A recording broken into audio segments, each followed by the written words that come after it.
Here's something a bit different, handbrake immobilisation. What doesn't roll can't be moved. Here's Dal to demonstrate.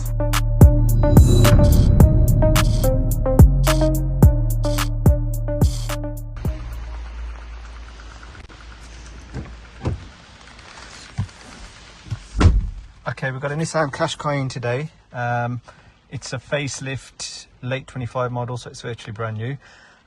This one's come in for our CanImmo immobilisation system, no pin, no start.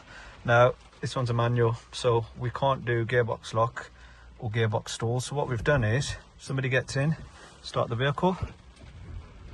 Okay, vehicle starts up. Okay, now, as soon as I hit the handbrake to move the vehicle, okay,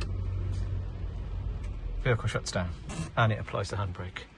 Okay, so it's shut the vehicle down and it's applied the handbrake so nobody can drive away. So the only way of driving it away is by pin code entry. So there's various button switches you can use on the car. So just to show you, if I fire it back up again, okay, it starts.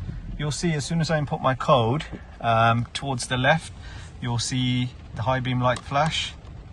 Okay, more or less instantly flash at the top.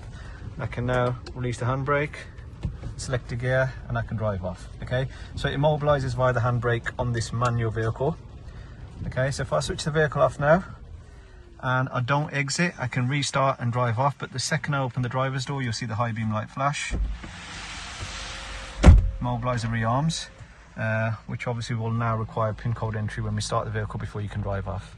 Okay, that's the CanImmo fitted to this Nissan Qashqai 2025 model.